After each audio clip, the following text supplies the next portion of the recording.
কৃষি দিবস উপলক্ষে এক বিশেষ সাংগঠনিক সভা অনুষ্ঠিত হল হুগলি জেলার পান্ডুয়া ব্লকের হরালদাসপুর অঞ্চলে। রবিবার এলাকার কৃষকদের নিয়ে আয়োজিত এই সভায় উপস্থিত ছিলেন এলাকার বিশিষ্ট নেতৃবৃন্দ। মূলত কৃষকদের উন্নয়ন এবং আগামী দিন তাদের পাশে থাকার বার্তা দিতে এই সভার আয়োজন করা হয়। এদিনের কর্মসূচিতে প্রধান অতিথি হিসেবে উপস্থিত ছিলেন পান্ডুয়ার বিধায়ক ডক্টর রত্না দে নাগ। এছাড়াও উপস্থিত ছিলেন হুগলি জেলা কৃষাণ ক্ষেতমজুর তৃণমূল কংগ্রেসের সভাপতি আব্দুল নাসিম মণ্ডল এবং পান্ডুয়া ব্লক তৃণমূল কংগ্রেসের সভাপতি আনিসুল ইসলাম। সভা থেকে কৃষকদের সরকারি বিভিন্ন প্রকল্পের সুবিধা এবং চাষাবাদের মনোনয়নে বিস্তারিত আলোচনা করা হয়। বিধায়ক ডক্টর রত্না দে নাগ তার বক্তব্যে কৃষকদের অবদানের কথা স্মরণ করিয়ে দিয়ে বলেন, রাজ্য সরকার সর্বদা অন্নদাতাদের স্বার্থ রক্ষায় প্রতিশ্রুতিবদ্ধ। অনুষ্ঠানের অন্যান্যদের মধ্যে উপস্থিত ছিলেন হরালদাসপুর গ্রাম পঞ্চায়েতের প্রধান, উপপ্রধান সহ ব্লক ও অঞ্চলের একাধিক পদাধিকারীগণ। এলাকার সাধারণ চাষিদের স্বতঃস্ফূর্ত উপস্থিতি এদিন এই সভাকে আরও সাফল্যমণ্ডিত করে তোলে।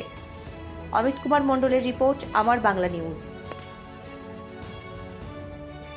এটা অ্যাকচুয়ালি কর্মী সভা আমি বলবো না, এটা আমাদের একটা সচেতনতা সভা। কারণ আপনারা জানেন যে পশ্চিমবঙ্গ সরকার এবং মমতা বন্দ্যোপাধ্যায় তার মুখ্যমন্ত্রী, তিনি বাংলার কৃষকদের জন্য, বাংলার কৃষক এবং ক্ষেতমজদুরদের জন্য তিনি যে সমস্ত প্রকল্পগুলো ঘোষণা করেছেন, এবং বাংলার মুখ্যমন্ত্রী যে মমতা বন্দ্যোপাধ্যায় যে আমাদের বাংলার কৃষকদের পাশে আছে, সেইটা সাধারণ মানুষকে জানানোর জন্য আজকে আমরা একটা সভা ডেকেছিলাম। এই সভায় মূল বক্তব্য ছিল আমাদের যে আবার জিতবে বাংলার কৃষক। কারণ হচ্ছে যে ক্ষেতমজদুরদের কথা বিগত দিনে ভারতবর্ষের কোনো সরকার, কোনো বিজেপির সরকার বলুন, ডবল ইঞ্জিনের সরকার বলুন, তারা ভাবেনি যেটা মমতা বন্দ্যোপাধ্যায় ভেবেছে।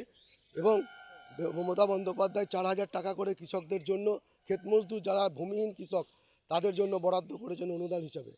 এর সাথে সাথে এই যে এবছর আলুর যে ফলন হয়েছে, আপনারা জানেন যে অনুকূল আবহাওয়ার দরুন এবছর অনেক বেশি আলুর ফলন হয়েছে, যার ফলে চাহিদা, বাংলায় যে আলুর যে চাহিদা তার তুলনায় অনেক বেশি ফলন হয়েছে, যার ফলে আলুর দাম অনেকটা কমে গেছে। কিন্তু সেই কমটা ভারতবর্ষের অন্যান্য রাজ্যের তুলনায় অনেকটাই বেশি। আজকে জানেন উত্তরপ্রদেশে আলু বিক্রি হচ্ছে না, 100 টাকা দেওয়া আলু কিনছে না। মধ্যপ্রদেশে 100 টাকা দেওয়া আলু কিনছে না। সেখানে বাংলায় এখনও কৃষকদের জন্য লস হলেও আলুর দাম কিছুটা আছে। এর সাথে সাথে মমতা বন্দ্যোপাধ্যায় 475 টাকা বস্তা, 50 কেজির বস্তা 475 টাকা করে সরকার আমাদের এর জন্য অর্থ বরাদ্দ করেছে এবং আলু কেনা শুরু করেছে। সেইগুলো আমরা চাষিদেরকে বলতে এসেছি যে আপনারা আপনাদের নিকটবর্তী কোল্ড স্টোরেজগুলো আমাদের হচ্ছে যে সহকৃষি অধিকর্তাকরণ প্রত্যেকটা ব্লকে যোগাযোগ করুন।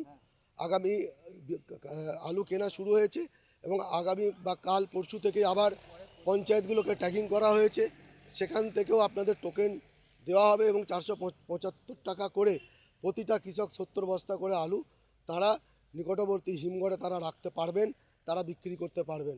সেই কথাগুলো আমরা বলতে এসেছি। তাই বাংলার মুখ্যমন্ত্রী মমতা বন্দ্যোপাধ্যায়কে বাংলার কৃষকদের পক্ষ থেকে, হুগলি জেলার কৃষকদের পক্ষ থেকে অনেক অনেক ধন্যবাদ, কৃতজ্ঞতা জানাচ্ছি আমরা আমাদের আজকের এই সভা থেকে। আজ বিধানসভা ভোট ঘোষণা হলো, দেখা গেল বিগত দিনে 6 দফা 7 দফায় ভোট ঘোষণা হচ্ছে, আজকে 2 দফায় হলো 2026। কী বলবেন? দেখুন, দফা বলে কিছু নেই। বাংলায় 11 দফায় এর আগে 8 দফায় এর আগে ভোট করেছে করোনাকালে। আমরা বিজেপিকে আমরা 10 গোল দিয়েছি।